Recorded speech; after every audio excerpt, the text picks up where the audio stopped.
तो फिर अल्लाह क्यों चाहते हैं कि जो रॉन्ग डूअर्स हैं वो फिर इस्लाम में है? फॉर एग्जांपल अगर मैं डिसबिलीवर हो सकता हूं तो मैं wrong doer according to this chapter, Allah wrong doers को गाइड नहीं करना चाहता, then why he also wants the जी डिसबिलीवर्स टू एक्सेप्ट इस्लाम? आप समझे नहीं, कुरान और हर रिलीजन वाले को अपनी रिलीजियस चीजें नहीं पता होती, वो अंडरस्टैंड कर रहा है डे बाय डे, तो वो चीजें सेकेंडरी नंबर पर आती है, प्राइमरी नहीं होती। प्राइमरी क्या है? एक गॉड को मानना, प्रोफेट मोहम्मद को मैसेंजर, लास्ट मैसेंजर मानना, डे ऑफ जजमेंट को मानना। अब अगर आपको ये नहीं कहा जा रहा है कि आप मान लो, आपको ये कहा जा रहा है कि अब अगर नंबर 1 आप एक गॉड को मानने के अंदर कंफ्यूज हैं, तो नंबर 1 आप इसको क्लियर कीजिए। इसके लिए आपके पास लॉजिकली जितने भी आर्गुमेंट है सब रखिए, पहले अपना ये बिलीफ क्लियर कीजिए। नंबर 2 आपका ये क्लियर हो जाता है प्रोफेट मोहम्मद के ऊपर जितने भी ऑब्जेक्शन है आपको कि वो थे कि नहीं थे और वो लास्ट मैसेंजर थे कि नहीं थे, इसके ऊपर आप क्लियरिफिकेशन करें। अगर आप इस पे सेटिस्फाई होते हैं फिर तीसरे नंबर पर आइए, डे ऑफ जजमेंट के ऊपर आइए। ये नहीं कहा जा रहा है कि आपको मान लेना, बल्कि ये कहा जा रहा है कि ये जो मेन मेजर कंसेप्ट है इस्लाम का, उस कंसेप्ट को लॉजिकली आप बिल्कुल अंडरस्टैंड करें, उसके बाद उसका एक्सेप्ट करें। अब जब ये आपका लॉजिकली बिल्कुल क्लियर हो जाता है, आप इसको अंडरस्टैंड कर लेते हैं, एक्सेप्ट कर लेते हैं, अब उसके बाद की जो चीज है वो जिंदगी भर तक कर सकते हैं आप, क्योंकि इल्म सीखना और चीजों को अंडरस्टैंड करना है तो जिंदगी भर तक चलेगा, लेकिन मेजर चीजें करना है, वरना क्या होगा? ये इसलिए कहा जाता है कि आप कुरान समझते रह गए, हदीस समझते रह गए साइड से, लेकिन जो मेन चीज थी उस पर आपने लॉजिकली अपनी थॉट को लगाया नहीं, तो कल आप इस हालत में चले जाओगे तो आप डिसबिलीवर ही रहोगे, तो आपका हश्र तो फिर हेल ही होने वाला है। इसलिए सबसे जो मेन चीज है उस पर हमें फोकस करना चाहिए, ना ही कि सेकेंडरी चीज है। हमारे आर्यन साहब कल आए थे, उन्होंने क्वेश्चन रेज किया था कि मैं एक मुस्लिम से शादी करना चाहता हूँ, वो जो मुस्लिम फीमेल होगी उसका क्या हश्र होगा? तो आंसर दिया था मैंने, अगर वो किसी के कुफ्र पर राजी नहीं है तो इन द एंड उसका हश्र ये होगा कि वो हेल के बाद हेवन में जाएगी, अगर वो अपने अकीदे और अपने कंसेप्ट के अंदर सही है। फिर आपने सवाल किया था कि मैं खुद इस्लाम को समझना चाहता हूँ, पढ़ना चाहता हूँ, तो उसमें मैंने कहा था कि इस्लाम के जो मेजर कंसेप्ट है, एक गॉड को मानना, उसके साथ साथ मैसेंजर प्रोफेट मोहम्मद सल्लल्लाहु अलैहि वसल्लम को मैसेंजर मानना और साथ ही साथ में लास्ट मैसेंजर मानना, और डे ऑफ जजमेंट को मानना, और ये मानना कि कुरान जो है ये उस गॉड की तरफ से आई हुई है जिस गॉड ने हमें बनाया है, पैदा किया है। ये 3-4 चीज़ मैंने मेजर आपकी क्लियर की थी। फिर आपने कहा था कि मैं फ़िलहाल अभी एग्नोस्टिक हूँ और रिसर्च कर रहा हूँ, इस्लाम के बारे में समझना चाहता हूँ, तो आज की मैंने दावत दी थी और माशाल्लाह आज आप आए हो। तो अब इसके आगे सब कंटिन्यू कर सकते हैं, जो भी आपके क्वेश्चन इस्लाम को लेकर हैं, बिल्कुल आप क्लियर तौर पर कर सकते हैं। इंशाल्लाह कोशिश करेंगे, हमारे साथ बसालत भाई भी, आतिफ भाई भी है, उसको आंसर देने की। जी आर्यन साहब। मुफ्ती साहब, तो मेरा पहला था चैप्टर 2 वर्स 7, राइट? तो इसमें लिखा हुआ Allah has sealed their hearts and their, verse 7। हाँ, Al Baqarah, it is chapter 2, इसका वर्स 7।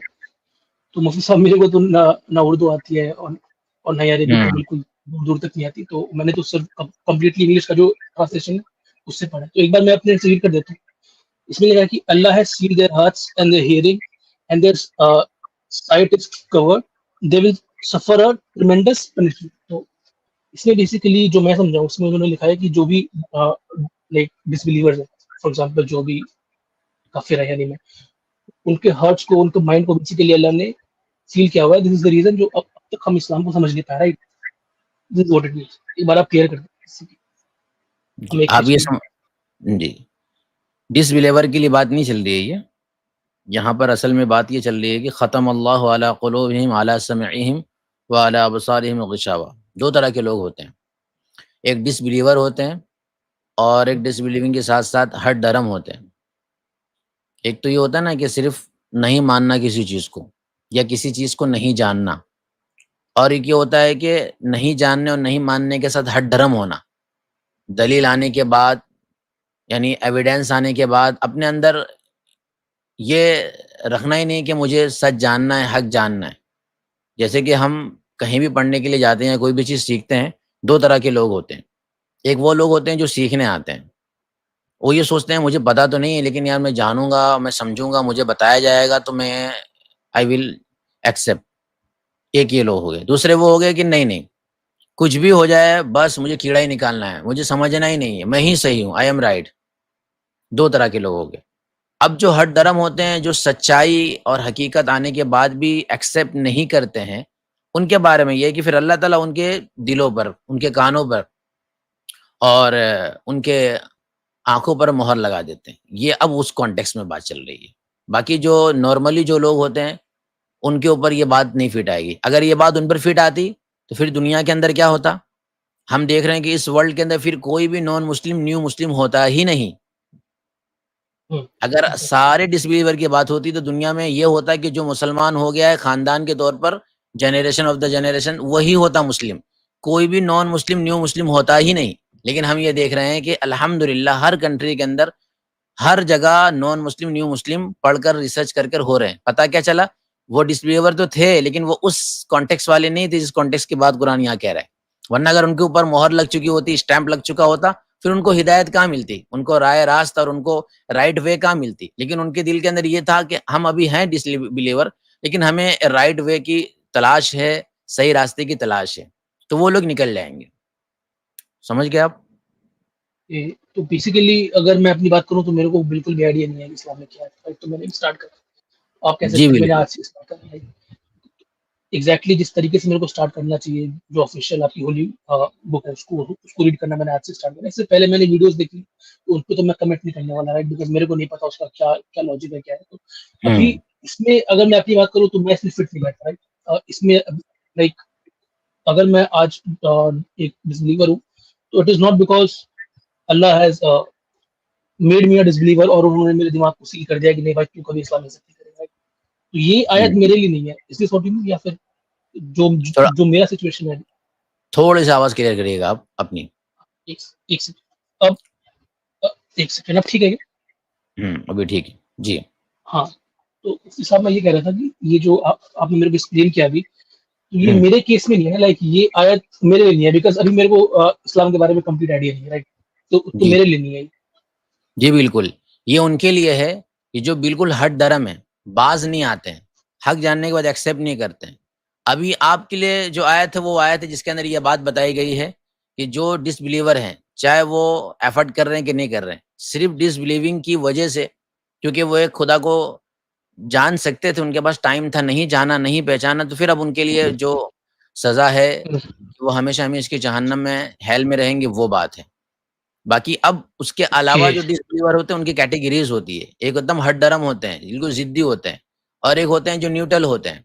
जो न्यूट्रल होते हैं उनके लिए कुरान तो ये कह रहा है कि उनके लिए हम हिदायत की दुआ भी कर सकते हैं, जो इस्लाम का जो कंसेप्ट है। और कुरान उनको हिदायत की दावत भी दे रहा होता है, बुला भी रहा होता है। ऐसे लोगों को मैसेज भी दे रहा होता है बार-बार कुरान, ऐसे लोगों को। तो आप उसमें आएँगे चूँकि आप रिसर्च कर रहे हो, आप मुझे आप न्यूट्रल भी लग रहे हैं। और ये जी डिपेंड करता है हमारी मौत पर, हमारी डेथ पर। हमारी डेथ किस पर हो रही है? हम ज़िद्दी होकर ही चले गए इस दुनिया से, तो बिल्कुल हमारा शुमार इसमें ही था, तभी हमको तौफ़ीक ना हो पाई। और अगर हम ज़िद्दी नहीं होकर बल्कि एफर्ट में लगे रहे, फिर हम देख रहे हैं कहाँ तक पहुँच रहे हैं हम। ठीक? अच्छा ओके। माशाल्लाह, तो मुफ़ी साहब बड़ा अच्छा एक्सप्लेन किया। इसके अंदर मैं एक पॉइंट ऐड कर दूँ ऑडियंस के लिए भी और आर्यन भाई के लिए भी। आर्यन भाई, जो आयत आपने पढ़ी है ना, वर्स जिसको पढ़ा है, ख़तमल्लाहु अला कुलूबिहिम, कि अल्लाह ताला ने उनके दिलों पर मोहर लगा दिया और उनके कानों की समाअत बंद कर दी, सुनने की सलाहियत, देखने की सलाहियत, और उनके लिए पेनफुल पनिशमेंट है, अज़ाबुन अज़ीम। उसके बाद जब नेक्स्ट आयत आप पढ़ते हैं ना, तो वहीं ज़िक्र है कि इन लोगों की क्वालिटीज़ क्या है, इनको ये क्यों दिया जाएगा। व मिनन नास मन यक़ूलु आमन्ना बिल्लाहि वल यौमिल आखिर वबिल यौमिल आखिरी वमा हुम बिमुमिनीन, कि ये जो लोग हैं ना, इनमें से कुछ ऐसे हैं जो कहते हैं कि हम अल्लाह पे ईमान लाए और आखिरत पे ईमान लाए, लेकिन वो नहीं लाते। फिर आगे उनकी एग्जैक्टली। क्वालिटीज़ बयान हो रही हैं कि वो समझते हैं कि हमने अल्लाह को धोखा दे दिया, लेकिन वो अल्लाह को नहीं, अपने आप को धोखा दे रहे हैं। फिर उनके दिल हाँ, में एक ये मैं मरज़ समझ था। गया था। फिर हम्म, वर्स नंबर 11 पर आप आ जाइए, उनकी पूरी जी। क्वालिटीज़ बयान की जा रही हैं हुँ, कि when it is said to them, कि जब उनसे कहा जाता है कि ज़मीन में फ़साद ना करो, तो कहते हैं कौलू इन्नमा नहनु मुस्लिहून, तो कहते हैं हम वी फ़साद आर थोड़ी ओनली पीस करते हैं, हम तो मेकर्स। अमन कायम करते हैं दुनिया में। हम राइट। जो बम गिरा रहे हैं लोगों के ऊपर, वो अमन कायम करने के लिए गिरा रहे हैं, फ़साद करने के लिए नहीं गिरा रहे। तो अब आपको आइडिया हो रहा होगा कि मुफ्ती साहब जो कह रहे हैं ना, ये हर धर्म खतरनाक किस्म के जो कुफ़ार होते हैं ना, जो अल्लाह ताला हुँ। के दीन के अंदर या ज़मीन के अंदर फ़साद फैलाने वाले होते हैं, उनकी बात हो रही है यहाँ पे। किसी जनरल नॉन मुस्लिम की बात नहीं हो रही, और स्पेसिफिकली ये जो हक़ का मुतलाशी हो। जी मुफ्ती साहब। ओके। हिपोक्रेटिस, जो हिपोक्रेटिक होते हैं, जो जिसको हम यूँ कह सकते हैं मुनाफ़िक। मुनाफ़िक़ीन, मुनाफ़िक, हाँ। हाँ, मुनाफ़िक किसको कहते हैं? मुनाफ़िक उसको कहते हैं कि जो ज़बान से तो ये कहे मैं मुसलमान भी हूँ, मैं एक गॉड पे बिलीव भी रखता हूँ, लेकिन दिल से वो नहीं मानता है। ओके? ओके। तो ओके, इस्लाम के समझ अंदर गया। मुनाफ़िक कहते हैं ये वो है कि मुसलमान है ही नहीं रियल। ये वही है, काफ़िर के दर्जे में ही रहेगा ये। जैसे कि हम दुनिया के अंदर कोई इंसान आके बोलेगा ना कि यार मैं तो आपका बहुत अच्छा दोस्त हूँ। और वो आपका दोस्त ना हो बल्कि वो आपके लिए मारने की प्लानिंग कर रहा, तो बताइए वो असल में रियल में दुश्मन हुआ ना आपका, दोस्त तो हुआ नहीं। करेक्ट जी, तो ऐसे एग्जैक्टली। लोग को हम लोग क्या बोलते हैं, हिपोक्रेटिक, कि यार ये तो डबल स्टैंडर्ड है, मेरे सामने तो अच्छा बन रहा है, मेरे पीछे तो मेरे लिए कुआं खोद रहा है, खड्डा खोद रहा है। सेम ऐसे लोगों के बारे में कि जो लोग अच्छा-अच्छा बनते हैं, मार्केट के अंदर और पब्लिक प्लेस में अपने आप को ये दिखा रहे होते हैं कि देखो हमने कपड़ा पहना है, हम इस्लाम की बात कर रहे हैं, मुसलमान हैं, लेकिन उनकी रियलिटी को खुदा जानता है। और कुरान में जो बात कर रहा है वो खुदा कर रहा है, नहीं गॉड ये बात कह रहा है। और किसी की दिल की बात को सिर्फ गॉड ही जान सकता है। तो गॉड उन लोगों के बारे में कह रहा है कि जो लोग दुनिया वालों को तो धोखा दे रहे हैं, मुझे धोखा नहीं दे सकते, क्योंकि मैं उनके दिलों के हाल भी जानता हूँ, क्योंकि मैं गॉड हूँ। मुझे सब पता है, मुझे मतलब ओपन भी पता है और जो चीज़ें छुपी हुई वो भी पता है। इसलिए मेरे सामने ये काम ना किया जाए। तो अल्लाह ताला ये वारंट दे रहे हैं, वारंटी दे रहे हैं, वारंटी बोल रहा हूँ कि ये अल्लाह ताला वार्निंग दे रहे हैं कि आप इससे संभल जाओ। अगर आप ज़ाहिर में मानते हो तो दिल से भी मुझे एक्सेप्ट करने वाले बन जाओ, वरना सिर्फ ज़ाहिर में दुनिया वालों के सामने मानकर आओगे तो तुम्हारा आखिरत में हश्र बुरा ही होने वाला है, अच्छा नहीं होगा। तो मुफ्ती साहब जैसे कि इसमें लाइक आई होप मेरी आवाज़ आपको क्लियर आ रही है ना? जी। जी हाँ, तो मुफ्ती साहब इसमें मेरा एक था डाउट। तो सपोज़ जो ऐसे लोग हैं सोसाइटी में, आई होप होंगे, तो उन लोगों का फिर कुछ स्कोप ऑफ इम्प्रूवमेंट नहीं है अगर वो ऐसे लोग हैं, जो अंदर से नहीं मानते सपोज़ इस्लाम को, और वो जो है जी, जी। लोगों को सपोज़ वो कह रहे हैं कि आप इस धर्म को छोड़ दीजिए बिकॉज़ हम इसको पीस ला रहे हैं। तो उनके अंदर कुछ स्कोप ऑफ इम्प्रूवमेंट है? या फिर लाइक जो अल्लाह ने बोला है मैंने उनके हार्ट को कंप्लीटली सील कर दिया है, तो it means now now they have no chance, right? अब वो लाइक वापस नहीं आ सकते, या फिर वो रिपेंट अगर कर जाएँ? बिकॉज़ ये अकॉर्डिंग टू उनकी दिस आयत।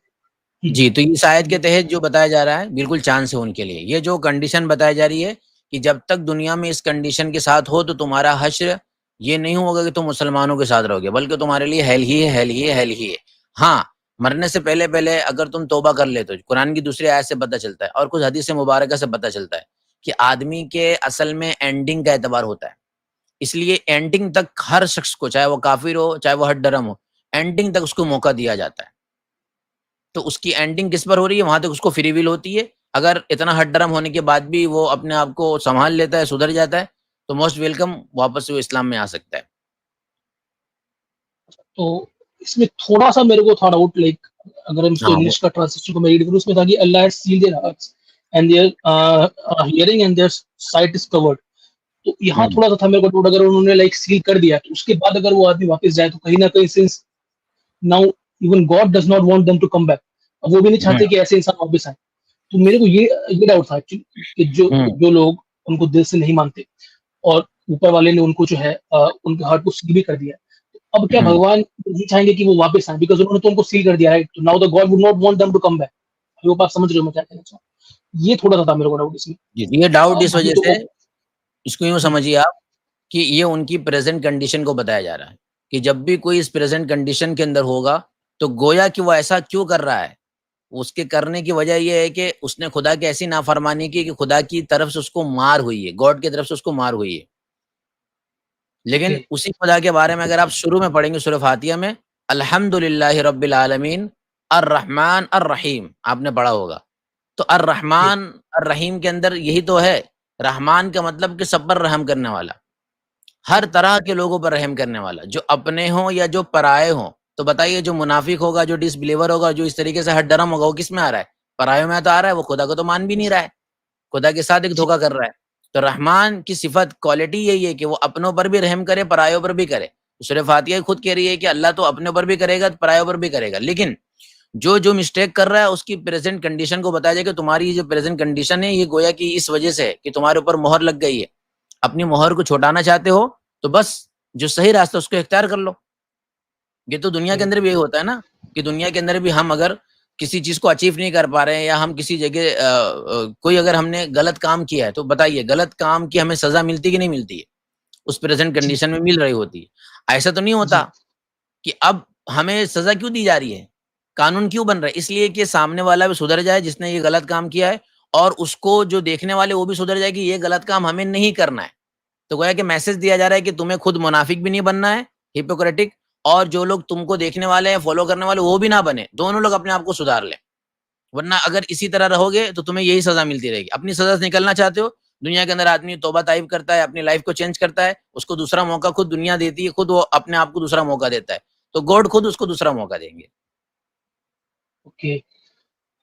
पहला डाउट तो मुफ्ती साहब मेरा ये था कि अ, चैप्टर 2 वर्स 7 और चैप्टर 2 वर्स 18। तो ये एक थोड़ा मिनट, सा हाँ, मतलब मेरे को लग ये रहा हो था गया कि आपका। एक मिनट जरा, कॉन्ट्राडिक्ट मेरे है। साथ हमारे हबीब साहब हैं। अस्सलाम वालेकुम रहमतुल्लाहि वबरकातुहू। हबीब साहब, आप हमारे साथ हैं, बहुत देर से जी, मैंने देखा जी, वालेकुम सलाम मुफ्ती साहब और आतिफ भाई, बसालत भाई, सब लोग खैरियत से हैं? जी। अल्हम्दुलिल्लाह हबीब भाई हमारे से जी, साथ माशाल्लाह। जिन्होंने हिंदी आना चाहते हैं, आप आइए, स्टूडियो खाली है आपके लिए, मैंने जगह बना दी है। जी, दूसरा क्वेश्चन क्या है आर्यन साहब आपका?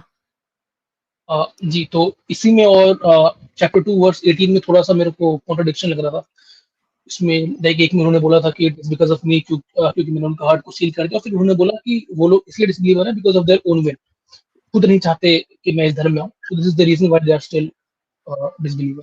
तो इन दोनों में था मेरे को डाउट कि एक जगह उन्होंने बोला कि मैंने ही इनको मना किया हुआ है, इसीलिए ये बिलीवर नहीं बन रहे, एंड चैप्टर 2 वर्स 18 में उन्होंने बोला कि वो अपने विल से नहीं बन रहे थे। तो मेरे को ये था एक डाउट। वो तो आपने क्लियर कर दिया ऑलमोस्ट लगभग। जी, जी, जी, जी। अ, चलिए, चैप्टर 2 के अंदर ये वर्स नंबर 18 के अंदर जो ये आयत है, जी। मसलुहुम कमसलिल लज़ी इस्तवक़द नारा फलम्मा ये अज़ाअत हज़रत ये मा हमिलहू। सही ठीक है। यही है? सुम्मुन बुक्मुन उम्युन की बात कर रहे हैं। जी, जी। साहब मेरे को ना उर्दू आती है ना अरबी, तो मैंने तो हाँ, इंग्लिश हाँ, में ओके, पढ़ी है, मैं तो समझ रहा हूँ। हाँ, ये गोया 2 के और 7। जी, ये देखिए, ये ऐसी बात है, ये अंदाज़ होता है। ये कुरान का एक अंदाज़ है, और जब हम आपस में भी कोई बात कह रहे होते हैं ना, मैं बताता हूँ आपको, हम लोग जब कभी भी किसी से बात करते हैं, तो क्या बोलते हैं कि कोई शख्स अगर कोई गलत काम करता है, तो हम क्या बोलते हैं? यार इसका चांस नहीं है अब, ये तो गया, ये तो कभी नहीं सुधरेगा, ये कभी नहीं सुधरेगा। वजह क्या है? वजह यार इसका दिल पत्थर हो गया, ये तो बस कभी भी नरम होता ही नहीं है। हम लोग अपनी आम बोलचाल में ये वर्ड यूज़ कर रहे होते हैं। फिर अचानक से हम देखते हैं, अरे वो लाइफ़ चेंज कर ले, हम बोलते हैं, "अरे! इतना चेंज कैसे हो गया?" मतलब इ तू हम लोग तो कभी यकीन नहीं कर रहे थे कि तू ऐसा होगा। तो अब कुरान जो है उसकी कंडीशन को बयान कर रहे हैं कि जो लोग हठधर्म होंगे, जो लोग हठधर्मी की वजह से ये काम करेंगे, तो ये काम कोई कब करता है? जबकि गोया के ऐसा समझिए कि उनके कान के अंदर, गोया कि उनके दिमाग पर, उनके दिल पर मोहर लग गई, वो अंधे-बहरे हो चुके हैं।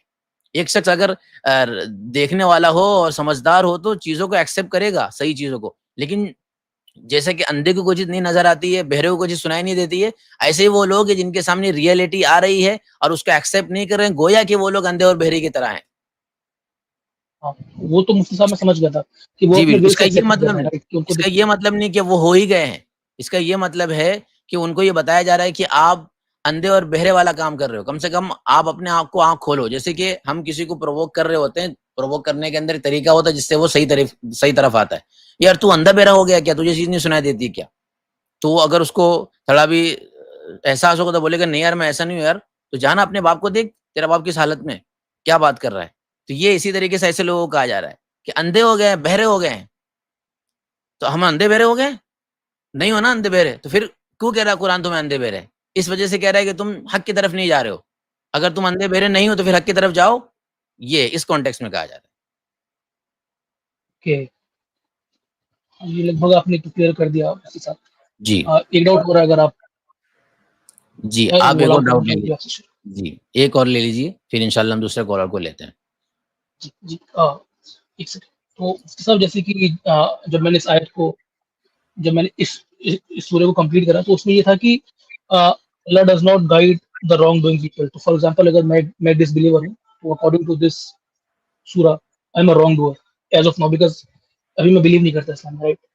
और उन्होंने फिर ये भी कहा है कि अ, Allah does not want to guide those who are wrong doers. आप कुरान चैप्टर 2 वर्स हाँ, 2 की एक बात मिनट। कर रहे हैं? नहीं, एक्चुअली क्या है कि सर मैं स्क्रीनशॉट लिया हुआ है, लेकिन जब मैं स्क्रीनशॉट के पास जाऊँगा तो स्ट्रीम छोड़ना पड़ेगा मेरे को। स्ट्रीम जी, जी, छोड़ जी, दूँगा तो जी। फिर आई डोंट नो, फिर मतलब वापस ना जॉइन करना अच्छा, पड़े आप इसलिए। स्ट्रीम से सीख कल रहे से हैं? मैं नोट्स बनाऊँगा। हाँ, तो आप इसलिए कह रहे हैं कि नहीं, मैंने सूरह बकरा पूरी पढ़ ली। स्ट्रीम से क्वेश्चन नहीं, उठा नहीं, रहे हैं? नहीं, नहीं, स्क्रीनशॉट कह रहा हूँ सर मैं, स्क्रीनशॉट। अच्छा, अच्छा, स्क्रीनशॉट तो लिए थे मैंने। ओके, ओके, खाली कुरान मुझे डॉट कॉम में बताइए, मैं कुरान यहाँ से डॉट ओपन कर लूँगा। चैप्टर 2 और वर्स आखिर ये वो उसकी बात कर रहा है, अलिफ लाम मीम ज़ालिकल किताबु ला रैब फीहि हुदल लिल मुत्तकीन। नहीं, इसकी बात नहीं कर रहे हैं। नहीं, ये मेरे ख़्याल से वर्स नंबर 26 की बात कर रहे हैं, जिसमें अल्लाह ताला कहता है ना कि वर्ड्स मैं आपको एग्जैक्ट बता दूंगा, एक्चुअली मैंने स्क्रीनशॉट लिया हुआ है, बट वही है कि ओके, तो स्टोरी को आप छोड़ना मुझे पड़ेगा खाली फिर मेरे को। आपने इस्तेमाल छोड़िए, खाली मुझे बात बताइए, मैंने सुनी नहीं सही से, बात बताइए आप, हाँ, समझ में मैं आ आपको जाएगी। एक्चुअली क्या है ना, मुफ्ती क्या साहब कह मेरे को उर्दू और नहीं, आप अपनी मतलब इंग्लिश मैं में, आपको अपनी एग्जैक्ट लैंग्वेज में, नॉर्मल हिंदी में भी कोई प्रॉब्लम नहीं है, एक्सप्लेन कर जी, सकते हैं आप। उसमें उसमें बेसिकली अल्लाह ने कहा था कि जो भी रॉन्ग डूअर्स उनको मैं गाइड नहीं करता। I don't guide the wrong doers, and according to this complete ये इल्लल चैप्टर्स, फासिकीन की तरफ रेफर कर रहे हैं शायद। जी जी हाँ, तो and according to this chapter जो भी डिसबिलीवर है वो रॉन्ग डूअर्स है। तो फिर अल्लाह क्यों चाहते हैं कि जो रॉन्ग डूअर्स हैं वो फिर इस्लाम में है? फॉर एग्जांपल अगर मैं डिसबिलीवर हो सकता हूं तो मैं wrong doer according to this chapter, और अल्लाह रॉन्ग डूअर्स को गाइड नहीं करना चाहते, then why he also wants the ji disbelievers to accept Islam? आप समझे ये नहीं मेरा उसको, understanding। वो आयत में अभी खोलूंगा, लेकिन आयत का मफहूम मुझे समझ में आ गया है। इस बात को इस तरह समझिए कि अल्लाह ताला गलत बात की हिदायत नहीं करता है, यानी ये नहीं कहा जा रहा है कि जो गलत है उनको नहीं चाहता कि वो हिदायत पे आ रहे हैं, बल्कि वो अल्लाह ताला की सिफत को बयान किया जा रहा है, क्वालिटी को। जैसे कि एक इंसान है, तो हम ट्रस्ट की बात करते हैं, यार ये इंसान जो है ना वो गलत किसी को मैसेज नहीं देगा। तो अब बताइए, जो इंसान गलत कर रहा होगा ऑलरेडी मार्केट में, तो उस इंसान के बारे में क्या कहा जाएगा कि यार जो इंसान, जो मेन इंसान है, जो सबको राइट गाइड करता है, वो गलत नहीं गाइड करेगा। वो भी ये चाहता है कि जो गलत है वो भी राइट वे पर आ जाए।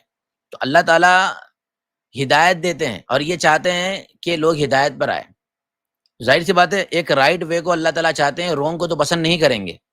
तो जो फिलहाल रॉन्ग पर उसको पसंद नहीं कर रहे हैं, लेकिन अगर वही राइट वे में आए तो वो पसंदीदा हो जाएगा ना। उसी तो जवाब मिल गया हमको। जैसे कि आपकी बात ले लीजिए, आप ये कहें कि मुझे ना इस तरीके से अपने बाप के साथ बात करते हैं जो लोग ज़ोर-ज़ोर से, मुझे पसंद नहीं है। तो दुनिया में जितने भी ऐसे लोग एग्ज़िस्ट करेंगे जो अपने फादर की रिस्पेक्ट नहीं करते हैं, वो आपकी नज़र में नापसंदीदा हो जाएँगे। लेकिन जैसे ही वो अपने फादर की रिस्पेक्ट करने लग जाएँगे, तो आपका जो मेन आर्गुमेंट था कि मुझे वो लोग पसंद नहीं जो नहीं करते, लेकिन जो करते हैं वो तो पसंद है आपको। तो ऑटोमैटिकली वो जिस कैटेगरी में थे उससे निकल कर वो उस कैटेगरी में आ गए जो आपको पसंद थे। अल्लाह ताला गुमराह नहीं करता किसी को। ना खुद करता है, अब यानी अल्लाह ताला पे हमें ट्रस्ट करना है, ना वो खुद करता है, ना चाहता है किसी को गुमराह होना। लेकिन अगर इंसान गुमराह है, तो उसको भी अल्लाह पसंद नहीं कर रहा, अल्लाह थोड़ी ना खुश होगा। जैसे कि आप किसी के ऊपर खुश नहीं होंगे कि वो अपने फादर की डिसरिस्पेक्ट करे, सेम इसी तरीके से अल्लाह ताला नहीं चाहेंगे कि वो बंदा गुमराह हो और सही राह से हटे रहे। लेकिन जैसे ही वो राइट वे पर आ जाएगा, तो गोया कि जो चाह रहा है गॉड, वो अब वो करने लग गया है ना।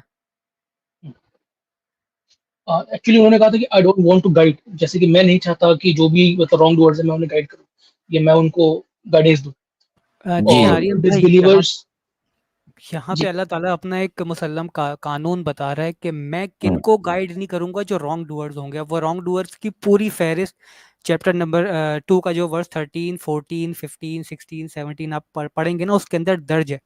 इसको इस तरह समझिए कि एक स्टेट है, एक रियासत है, ठीक है, उसके अंदर एक कानून होता है। अब ये रॉन्ग रॉन्ग डूइंग की बात हुई ना, मैं एक ट्रैफिक एग्जाम्पल ले लेता हूँ, ट्रैफिक पुलिस की एग्जाम्पल ले लेता हूँ। एक रियासत, एक स्टेट अनाउंस करती है कि जो सड़क के ऊपर रॉन्ग चलता हुआ आएगा उसका चालान होगा, या उसको जेल बंद कर दिया जाएगा, या उसको फांसी की सजा हो जाएगी। अब किसी का रॉन्ग आना, इसका मतलब ये नहीं कि हुकूमत चाहती है कि वो रॉन्ग आए ताकि उसको फांसी हो, बल्कि हुकूमत ने वार्निंग दे दी वहां पे, जो रॉन्ग आएगा उसको फांसी होगी, ठीक है। तो यहाँ पे भी अल्लाह ताला कह रहा है जो रॉन्ग डूइंग करेगा ना, जानते पूछते उसको मालूम है कि ये गलत काम है, लेकिन फिर भी वो नाफरमानी करता जाएगा, करता जाएगा, करता जाएगा, फिर अल्लाह ताला का एक उसूल है कि फिर गाइडेंस उसके लिए नहीं है, फिर उसने अपने लिए गुमराही खरीद ली। इल्ला ये कि वो रॉन्ग डूइंग मौत से पहले रोक दे, जिस तरह मुफ्ती साहब ने कहा कि मौत से पहले पहले अगर तौबा कर ली, इंसान का बच्चा बन गया, समझ गया सारी बातें, तो फिर अल्लाह ताला उसको हिदायत याब कर सकता है। लेकिन अगर वो लगा रहा और मौत तक अपना वही उसूल जारी रखा, तो फिर उसके लिए हिदायत नहीं है। फिर मौत के फरिश्ते उसके पास आएंगे, तो फिर वहाँ पे टाइमलाइन एंड हो जाएगी, यानी कि वहाँ पे गाइडेंस खत्म हो जाती है, फिर आखिरत का मामला शुरू हो जाएगा, जजमेंट डे स्टार्ट हो जाता है वहाँ से। दिस इज वो व्हाट तो आपने बिल्कुल, ये तो मैं बिल्कुल समझ गया, एग्जैक्टली जो आपने बोला है मेरे को बिल्कुल समझ आ गया, बट थोड़ा ये था ना कि वर्डिंग्स में कंफ्यूजन। अब जैसे कि उसमें ये भी लिखा है कि those who are disbelievers they are wrong doers. For um, example मैं हूं अभी, सपोज देखिए, अकॉर्डिंग जब टू भी मैं दैट आपको कह रहा होल हूँ कि चैप्टर। आप वो सर्टेन वर्सेस जो है ना वो आप स्किप कर रहे हैं, उसकी उनकी कुछ क्वालिटीज है रॉन्ग डूअर्स की, कि वो ये रॉन्ग काम कर रहे हैं, जिसकी वजह से गाइडेंस उसके लिए उनको मिलना मुश्किल हो रहा है। जहां वो रॉन्ग डूइंग छोड़ देंगे, वहां पे फिर अल्लाह ताला उनको गाइड मैं कर देगा। अगर फॉर एक चीज एग्जांपल छोटी सी चीज दोज हु ऐड आर कर काफिर एज सकूं ऑफ अगर नाउ। इजाजत हो तो, एक छोटा जी। सा चीज ऐड करना चाह रहा हूँ। जज़ाकल्लाह खैर। भाई का सवाल बहुत अच्छा है। इसको ऐसे समझेंगे भाई कि अल्लाह सुब्हानहू तआला की जो हिदायत है ना, उसको अगर हम मिसाल लें, हालांकि जाहिर सी बात है अल्लाह की हिदायत की कोई मिसाल क्लियरली नहीं दी जा सकती, लेकिन जब हम सफ़र कर रहे होते हैं सड़क पर, तो हम देखते हैं कि हिदायतों के लिए कई सारे बोर्ड्स लगे होते हैं। दाएँ जाएँ, बाएँ जाएँ, स्पीड यहाँ लिमिट इतना रखें, वगैरह-वगैरह। इस तरफ जाने के लिए जैसे कि अगर आपको फलाँ शहर जाना हो तो इस तरफ मुड़ें और दूसरे शहर जाना हो तो इस तरफ मुड़ें। जी, तो ये हिदायत है जो हर एक रास्ते में रखी हुई है। तो जी, अगर एक शख्स गलत रास्ते की ओर मुड़ता है जबकि वहाँ हिदायत दी हुई थी कि इस हुँ, रास्ते को नहीं जाना, दूसरे रास्ते जाना है।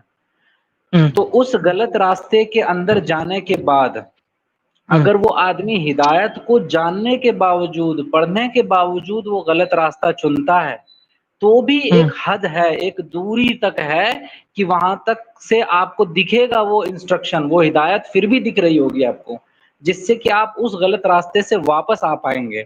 लेकिन एक सर्टेन दूरी है, जब आप उतनी दूर पहुँच जाएँगे गलत रास्ते में और ये आपने हुँ, जानबूझ करके किया होगा, तो फिर वो जो हिदायत है ना, वो आपकी नज़रों से ओझल हो जाएगी। तो यानी आपके लिए ओके, ऐसा ही होगा कि आपके लिए वहाँ हिदायत मौजूद ही नहीं है, आप उस रास्ते में इतनी दूर निकल गए हैं। आप समझ रहे हैं? तो ये जो गलत हुँ, रास्ता है, selection of the wrong way है, ये आप कर रहे हैं पहला। दूसरा हिदायत रखा हुआ था, उसे इग्नोर आप कर रहे हैं। तीसरा हिदायत से दूरी आपने अख्तियार की है। अब द सिचुएशन इज़ दैट अब आपके लिए हिदायत है ही नहीं, हिदायत उनके लिए है जो सही रास्ता चुन रहे हैं।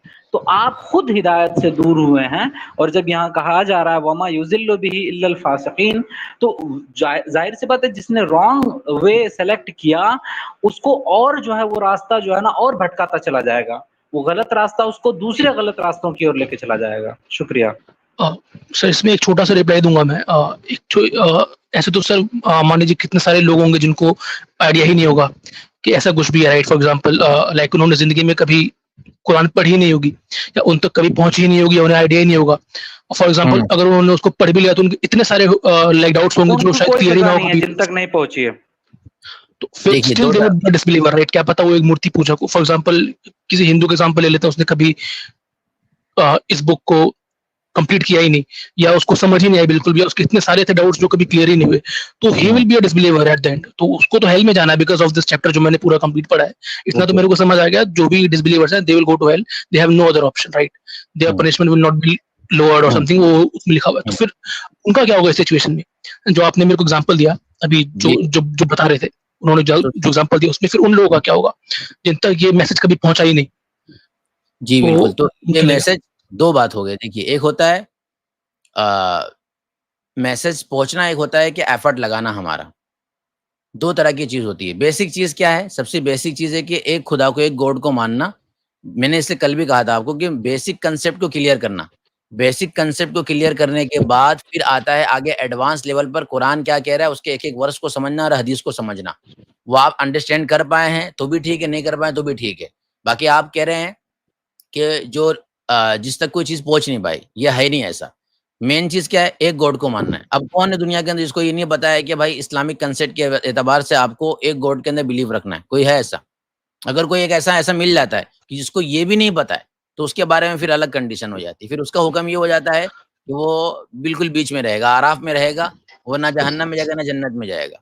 लेकिन स जितने भी दुनिया के अंदर लोग वजूद के अंदर हैं, उनके बारे में क्या है हमारा? उन उन तक ये हुँ, मैसेज तो पहुँच ही गया है कि एक गॉड के अंदर मान्यता आपको रखनी है, एक गॉड के अंदर बिलीव रखना है। हुँ, प्रोफेट मोहम्मद को मानना है, लास्ट मैसेंजर मानना है, डे ऑफ जजमेंट को मानना है। ये ऐसी बेसिक सी चीज़ है, जो हर किसी को पता है और अगर नहीं पता है तो उसका अपना फ़ॉल्ट है। ये तो ऐसे ही है जैसे कि कोई अगर ये कहे कि मुझे तो पता नहीं था कि ट्रेन का टिकट लेना है या बस का टिकट लेना है, तो वो कहेगा ये भी कोई पूछने हाँ। की चीज़ है? तो क्या ये उसका आर्गुमेंट चलेगा? क्या ये उसका एक्सक्यूज़ चलेगा कि नहीं यार आपको नहीं पता चलो जाने देते हैं, आपको बैठा लेते हैं, फाइन मारा जाएगा।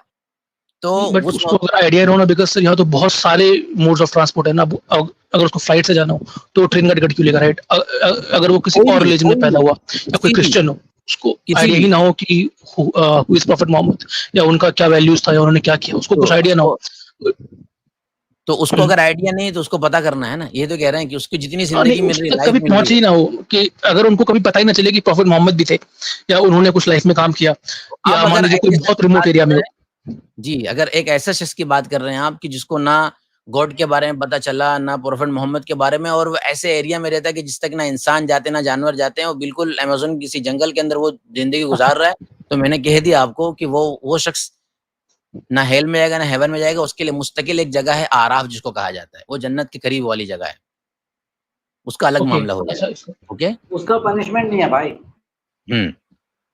कि उसके लिए भी ऑप्शन इस्लाम का एक बहुत ही एक बात मैं ऐड करूंगा कि हम जिस गॉड को मानते हैं ना, वो जस्ट है, यानी वो इंसाफ करने वाला है। तो ऐसा हो ही नहीं सकता कि जिस शख्स के पास ये मजबूरी हो कि उसे हक पता ही ना चल सके, यानी वो अगर कोशिश भी करे तो वो हक पता ना चल कर पाए, तो उसकी कोशिश जो है वो उसके निजात की वजह बनेगी इस तौर पे कि उनको पनिशमेंट नहीं दिया जाएगा, क्योंकि उन्होंने कोशिश की और उनके पास कोई ऑप्शन ही नहीं था, उनके पास कोई बताने वाला नहीं आया, उनके पास कोई रास्ता नहीं था। तो ऐसे में इंसाफ का पहलू आता है। इस्लाम पनिशमेंट नहीं देता उस बात के लिए जिसके लिए आप काबिल ही नहीं थे उसको करने के। जी, अभी जैसे कि मैंने स्टार्ट करा है सर आज से ही, तो अभी मेरे को बहुत सारे हैंडआउट्स हैं, तो उनको अगर मैं क्लियर करने के बाद एक्सेप्ट करूं, या फिर आप कह रहे हैं कि आपको पहले एक्सेप्ट करना पड़ेगा बिकॉज आपको पता चल गया सब कुछ है। फॉर बिल्कुल। एग्जांपल उन्होंने मेरे को कल भी कहा था कि कुछ 4 कंडीशन है जिसको आपको मानना है, ये मतलब लेवल 1 है, right? You have to believe in one God named Allah, you have to believe in Prophet Muhammad, you have to believe in the concept of judgment day, and you have to believe that Quran is the exact word of God. तो ये हाँ। 4 condition है। It's like पहले इंसान को accept करना पड़ेगा, उसके बाद वो रिसर्च करे। तो कहीं ना कहीं हाँ। थोड़ा ये लाइक लॉजिकल। अब जैसे सर मैं सॉफ्टवेयर इंजीनियर हूँ, तो मैं तो सर हर चीज में लॉजिक, ये तो क्यूरियोसिटी है। नहीं, आपको मेरे इसके को थोड़ी ऊपर लग रहा है कि दो चीज बता देता हूँ। लॉजिक, आपको ये जो 4-5 चीज मेजर है, इसके ऊपर अगर कोई कंसर्न है तो इसके ऊपर रिसर्च करिए। आप ये नहीं कह रहे हम कि आंख बंद करके प्रोफेट मोहम्मद को मैसेंजर मान ले और आंख बंद करके आप जो है वो डे ऑफ जजमेंट को मान ले। यही तो कह रहा हूँ कि सेकेंडरी चीज क्या है। सेकेंडरी चीज ये है कि आप कुरान के अंदर बहुत सारे चीजें हैं, वर्सेस हैं, हदीस मुबारक है, तो इस्लाम के जो बहुत सारी चीजें हैं, बहुत सारे रूल्स और रेगुलेशन है, वो हमें अंडरस्टैंड हम नहीं कर पा रहे हैं। तो हम ये कह रहे हैं कि उसके लिए पूरी जिंदगी मुसलमानों के पास पड़ी है। आपको पता है कि जो मुसलमान भी, उसको भी अपने कुरान और हर रिलीजन वाले को अपनी रिलीजियस चीजें नहीं पता होती है, वो अंडरस्टैंड कर रहा होता है डे बाय डे। तो वो चीजें सेकेंडरी नंबर पर आती है, प्राइमरी नहीं होती है। प्राइमरी क्या है? एक गॉड को मानना, प्रोफेट मोहम्मद को मैसेंजर, लास्ट मैसेंजर मानना, डे ऑफ जजमेंट को मानना। अब अगर आपको ये नहीं कहा जा रहा है कि आप मान लो, आपको ये कहा जा रहा है कि अब अगर नंबर 1 आप एक गॉड को मानने के अंदर कंफ्यूज हैं, तो नंबर 1 आप इसको क्लियर कीजिए। इसके लिए आपके पास लॉजिकली जितने भी आर्गुमेंट है सब रखिए। पहले अपना ये बिलीफ क्लियर कीजिए। नंबर 2 आपका ये क्लियर हो जाता है, प्रोफेट मोहम्मद के ऊपर जितने भी ऑब्जेक्शन है आपको कि वो थे कि नहीं थे और वो लास्ट मैसेंजर थे कि नहीं थे, इसके ऊपर आप क्लियरिफिकेशन करें। अगर आप इसमें सेटिस्फाई होते हैं, फिर तीसरे नंबर पर आइए, डे ऑफ जजमेंट के ऊपर आइए। ये नहीं कहा जा रहा है कि आपको मान लेना, बल्कि ये कहा जा रहा है कि ये जो मेन मेजर कंसेप्ट है इस्लाम का, उस कंसेप्ट को लॉजिकली आप बिल्कुल अंडरस्टैंड करें, उसके बाद उसका एक्सेप्ट करें। अब जब ये आपका लॉजिकली बिल्कुल क्लियर हो जाता है, आप इसको अंडरस्टैंड कर लेते हैं, एक्सेप्ट कर लेते हैं, अब उसके बाद की जो चीज है वो जिंदगी भर तक कर सकते हैं आप। क्योंकि इल्म सीखना और चीजों को अंडरस्टैंड करना है तो जिंदगी भर तक चलेगा, लेकिन मेजर चीजें करना है, वरना क्या होगा? ये इसलिए कहा जाता है कि आप कुरान समझते रह गए, हदीस समझते रह गए, साइड से, लेकिन जो मेन चीज थी उस पर आपने लॉजिकली अपनी थॉट को लगाया नहीं, तो कल आप इस हालत में चले जाओगे तो आप डिसबिलीवर ही रहोगे, तो आपका हश्र तो फिर हेल ही होने वाला है। इसलिए सबसे जो मेन चीज है उस पर हमें फोकस करना चाहिए, नहीं कि सेकेंडरी चीज है। इसलिए भी जो आप कुरान की आयतें पूछ रहे हैं, हदीस पूछ रहे हैं, तो मैंने आपको इसलिए बता दिया कि आपको लगे कि यार ऐसा नहीं है कि हमें आंसर नहीं दिया यार, आंसर मैंने दे दिया, लेकिन हम पहले यही प्रीफर करते हैं कि नंबर 1 अभी आप कुरान को और हदीस को साइड में रखिए। सबसे मेन जो इस्लाम का कंसेप्ट है, गॉड का, प्रोफेट मोहम्मद सल्लल्लाहु अलैहि वसल्लम का, मैसेंजर का, डे ऑफ जजमेंट का, इसके ऊपर अगर लॉजिकली कोई आपको ऑब्जेक्शन है, बिल्कुल करिए, इसको क्लियर कीजिए। जी, है तो सर उसी को क्लियर करने के लिए तो I have to go with the Quran, right?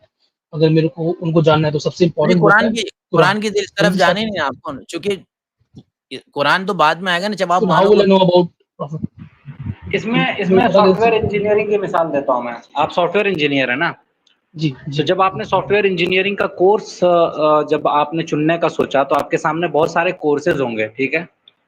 तो सॉफ्टवेयर इंजीनियर वाला कोर्स सेलेक्ट करने के लिए आपने जो मोटी-मोटी चीजें थी इस कोर्स की, वो आपने जानकारी में ले ली, और जब आपको लगा कि हाँ, ये कोर्स दमदार रहने वाला है, फिर आपने ये कोर्स चूज किया और अब आप इस कोर्स के अंदर डेवलप कर रहे हैं और एक-एक चीज आप जान रहे हैं, कोडिंग क्या होती है, स्ट्रिंग क्या होता है, अलग-अलग चीजें आप जान रहे हैं, एंड इफ ये सारे कमांड क्या होते हैं। सर आपने बोला कि आपको मोटा-मोटी, एक्चुअली वहीं पे एक प्रॉब्लम है। रुके ना भाई, मैं बता रहा हूँ, मैं सॉफ्टवेयर इंजीनियरिंग को समझता हूँ तभी ये बात कर रहा हूँ। मैं आपको समझाना चाह रहा हूँ कि जैसे ही आप कोई कोर्स सेलेक्ट करते हैं ना, उस कोर्स की आउटलाइंस आपको पता होती है कि ये किस स्ट्रीम की कोर्स है, वो आउटलाइन पता होती है, ये इस कोर्स का एंड गोल क्या है, इस कोर्स में जो है हम सीखने क्या जा रहे हैं, ये पता कर लेते हैं आप। और ये पता करने के लिए आप कोर्स की तमाम किताबें नहीं पढ़ते, कोर्स का सिलेबस देखते हैं ज्यादा से ज्यादा। Right, correct. तो दीन के लिए क्या है ना, दीन को समझने के लिए, दीन की किताबें पढ़ने के लिए बाद की बात होगी। पहले आप क्या करेंगे, उस दीन की जो बेसिक प्रिंसिपल्स हैं उसको समझेंगे और उस पर होने तो वाले एतराजात को भी पढ़ेंगे, और जरूरत पड़े तो किताबें भी पढ़िए, वो जी, कोई आर्यन दिक्कत भाई, वाली बात नहीं। आप अगर मुस्लिम ही नहीं है तो फिर मैं आपसे कुरान से क्यों आर्गुमेंट करूंगा आपको? जो डिसबिलीवर है वो तो कुरान को मान ही नहीं रहा है ना, तो फिर मैं कुरान नहीं, रेफरेंस सर पे ये क्यों तो पेश छोड़ना करूंगा उसके अभी। सामने? सर वही तो मैंने बोला कि अभी मैंने आपको जो सिचुएशन बताई थी, राइट, उसी के बाद से I started reading this book. Let's start with it. अगर अच्छा लगा, सब कुछ हुआ, then obviously I convert, right. चलें ओके। आर्यन भाई आप अपनी स्टडीज आपको रीजन भी कंटिन्यू पता है। करें, आप अपनी हम्म। स्टडीज कंटिन्यू करें। इवन इन द कुरान आपको सर्टेन पॉइंट पे ऐसे पैसेजेस मिलेंगे where you are gonna feel like that God is literally talking to you, और फिर वो अपने वजूद के और अपने एक होने के भी आर्ग्यूमेंट वहाँ पे देगा। वो आप स्टडी करेंगे इंशाल्लाह, टाइम बाय टाइम वो चीज़ भी रिवील होती जाएगी साथ साथ। लेकिन जिस तरह मुफ्ती साहब ने और जन्नो हिंदू भाई ने बड़ी पॉइंट की बात की है कि हमें बेसिक इस बारे में क्लियर होना चाहिए, लॉजिकली डिड्यूस ये कर ले हम पहले कि एक एंटिटी एग्जिस्ट करती है जिसने ये कुरान नाजिल किया है। तो वो अगर आपको बात समझ में आ गई कि yes there has to be a God who is running this world. अब क्यों कुरान दिस इज ठीक व्हाट है आई और बिलीव। क्यों दूसरी किताबें ठीक नहीं है, तो उसके लिए फिर आप कुरान को स्टडी करें, वो खुद बताएगा, वो खुद आपसे गुफ्तगू करेगा इस बारे में। ठीक है जी, यही है सर। देखिए, एग्नोस्टिक का मतलब ये है that we believe there is some super power जो कंट्रोल कर रहा है। तो वहां तक मेरा बिलीफ है। Now I have to go to the next step, और जो उसके पीछे का रीजन है वो मैंने मुफ्ती साहब को कल सब बता दिया। वही मेरे, उन्होंने कहा था कि आपने स्ट्रीम्स का अपने डाउट्स लेके, और मैं आपके सारे डाउट क्लियर करूंगा जो भी होगा, इसीलिए मैं ओके, इनसे मेरी कल बात हुई थी। ओके, अल्लाह ताला हिदायत करे। चलिए, बहुत बहुत शुक्रिया। नेक्स्ट हमारी स्ट्रीम होती है ट्यूसडे को होती है, आप आइएगा इसी टाइम में।